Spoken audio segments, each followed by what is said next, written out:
ഒരു പ്രത്യേക സാഹചര്യത്തിൽ പാർട്ടിക്ക് ഒരു തീരുമാനം എടുക്കേണ്ടി വന്നു. ആ തെറ്റ് പാർട്ടി തിരുത്തുകയും ചെയ്തു.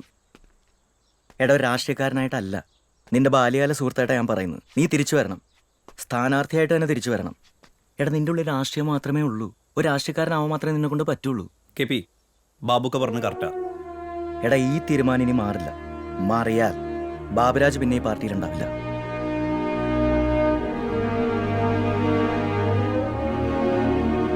ജനലക്ഷങ്ങൾക്ക് സ്വീകരണം ഏറ്റുവാങ്ങിക്കൊണ്ട് LDP സാരഥികളായ KP സുരേഷും ബാബുരാജും ഇതാ കടന്നു വരുന്നു. അതുകൊണ്ട് മോളെ ഞങ്ങൾക്ക് വേണം. ഒരു ബലിദാനിയായിട്ട് അവളെ ഞങ്ങൾ ഇങ്ങ് എടുക്കുക. വയ്യാതെ കിടന്നപ്പോ ഒരുത്തരം കണ്ടില്ലല്ലോ, ഒന്ന് എടുത്തോണ്ട് പോകാൻ പോലും. കൊന്നളഞ്ഞില്ല എന്റെ മോളെ. എന്നിട്ടിപ്പോ 16 തികയുന്നതിന് മുന്നേ വന്നേക്കുന്നു. എന്റെ വായിരിക്കുന്നത് കേൾക്കണമെങ്കിൽ പൊക്കോണല്ല. ഒഴുകമാര് വന്നേക്കുന്നു കൊത്തിപ്പറിക്കാനായിട്ട്. ഇത്രയും ചലോ. ദേശാടന കിളികളുടെ കരച്ചിലാണെന്ന് തോന്നുന്നു. അത് അനുവദിച്ചുകൂടാ. ചെല്ല് ചെല്ല്, ഇപ്പൊ കിട്ടും രക്തസാക്ഷിയെ. ഇതുവരെയായിട്ട് കപ്പത്തിൽ കണ്ടില്ലേ?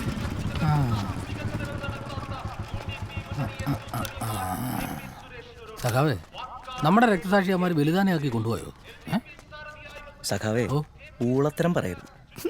സഖാവേ, ആ സുരേഷ് എന്നേ അവരെ പറഞ്ഞ കാര്യങ്ങളൊക്കെ ഒന്ന് കൺവിൻസ് ചെയ്യിക്ക്. ഞങ്ങളുടെ അജണ്ട സെറ്റ് ചെയ്ത് നിൽക്കാം. ആ ചെല്ലുന്നു ചെല്ല് ചെല്ല്.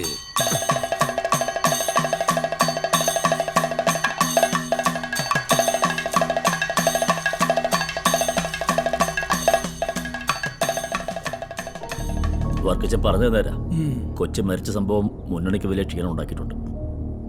LDPയും BRPയും അത് മുതലെടുക്കാനുള്ള ശ്രമങ്ങളും തുടങ്ങിക്കഴിഞ്ഞു. സുനന്ദ കുറെ കൂടെ ഒക്കെ ശ്രദ്ധിക്കണമായിരുന്നു. പണ്ടേ ഞാൻ പറഞ്ഞിട്ടുള്ളതല്ലേ മറ്റുള്ളവരുടെ വാർഡിൽ കയറി തലയിടരുന്ന്. അനുഭവിച്ചോ? ഏതായാലും സുനന്ദയെ പ്രസിഡന്റ് സ്ഥാനാർത്ഥിയായി ഉയർത്തിക്കാട്ടിയുള്ള പ്രചരണം ഇനി ദോഷം ചെയ്യും. തൽക്കാലം നമുക്ക് ഗിയറൊന്ന് മാറ്റിപ്പിടിക്കാം. ആ, ഒരു വിശേഷം പറയാൻ മറന്നുപോയി. ഞാൻ ഇവളുടെ മിന്നുകെട്ടം ഉറപ്പിച്ചു.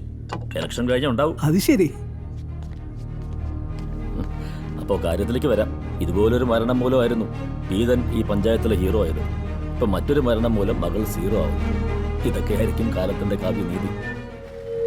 ധന്യമോളുടെ മരണം ഒരു കൊലപാതകമാണെന്ന് പറയേണ്ടിയിരിക്കുന്നു. നമ്മുടെ ഈ പഞ്ചായത്ത് ഭരിക്കുന്ന UDPക്കാർ തന്നെയാണ് ഇതിൽ ഒന്നാം പ്രതികൾ.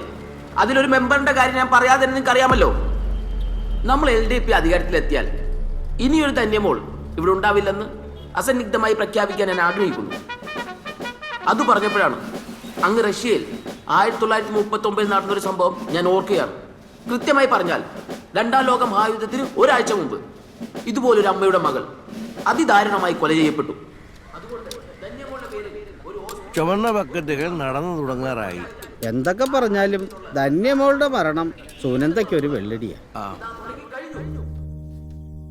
ജലദോഷം കുറവുണ്ടോ മോളെ?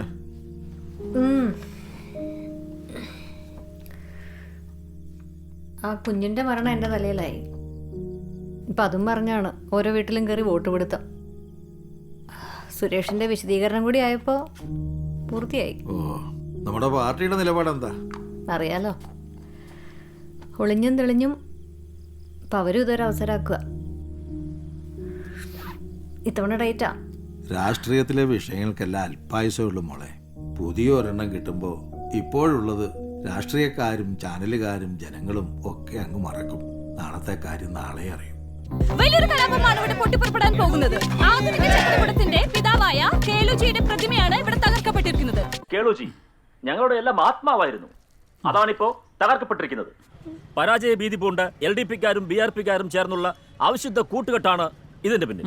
ഈ കൊടും ക്രൂരതയ്ക്കുള്ള മറുപടി ചക്കരക്കുടത്തെ ജനങ്ങൾ തെരഞ്ഞെടുപ്പിലൂടെ നൽകും. ഈ കേസ് CBI അന്വേഷിക്കണം എന്നാണ് ഞങ്ങളുടെ ആവശ്യം. ഈ സംഭവം ഏത് മുന്നണിക്കാണ് മുൻതൂക്കം നൽകിയെന്നറിയാൻ ഇലക്ഷൻ ഫലം വരും വരെ കാക്കേണ്ടി വരും. നിമിഷ, ക്ഷമിക്കണം, നിമിഷയുമായുള്ള കണക്ഷൻ പോയിരിക്കുന്നു. നിമിഷ ലൈനിലുണ്ടോ? നിമിഷ് ചേട്ടാ, വോട്ട് തരണേ. ഇതൊക്കെ ഒരു പൈൻ്റെ വീഴും. അത് നമ്മുടെ സ്വന്തം വീടാ.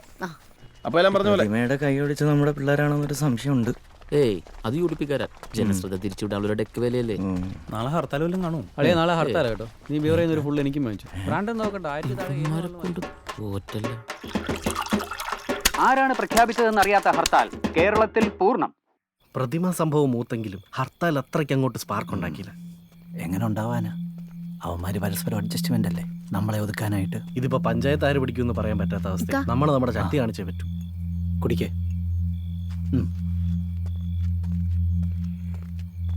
ഒരു ബേക്കറിലെ കളയാൻ നടത്തിയാലോ?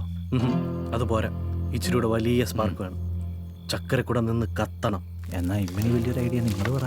അമ്പലത്തിന്റെ മുമ്പിൽ ഞങ്ങളൊരു ജീവിയുടെ തല കൊണ്ടുവയ്ക്കാം. പള്ളിയുടെ മുമ്പിൽ നിങ്ങൾ ഒരു മൃഗത്തിന്റെ തല കൊണ്ടുവയ്ക്കും. ഒരൊറ്റ ഫോട്ടോ മതി. ഫേസ്ബുക്കും വാട്സാപ്പും ഒക്കെ നമുക്ക് തകർക്കാം. ഇനിയും വൈകണ്ട, പണി തുടങ്ങിക്കോ.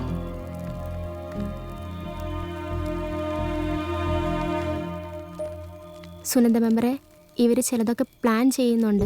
കലാപം ഉണ്ടാക്കാനുള്ള പരിപാടിയാ. ഇവിടെ എന്തായാലും അങ്ങനെ ഒരു പ്രശ്നം ഉണ്ടാവാൻ ഞാൻ സമ്മതിക്കത്തില്ല. വേണ്ടത് ഞാൻ ചെയ്തോളാം. ശരി.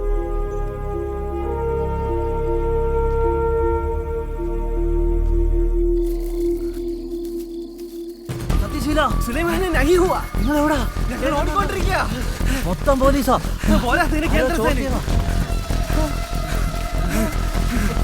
അയ്യോ, ഇനിയിപ്പോ എന്ത് ചെയ്യും പറ. മൊത്തം പൊളിഞ്ഞു. ഇനിയിപ്പോ ഒറ്റ മാർഗേ ഉള്ളൂ, അങ്ങോട്ടും ഇങ്ങോട്ടും വോട്ട് മറിക്കുക. ഞങ്ങളെ വാർഡിൽ ഞങ്ങൾക്കുള്ള വോട്ട് ഞങ്ങൾ നിങ്ങൾക്ക് മറിച്ചു തരാം. പകരം ഇങ്ങോട്ട് മറിച്ചാ. ഓടിക്കോ പോലീസ്. വിട്ടോ വിട്ടോ.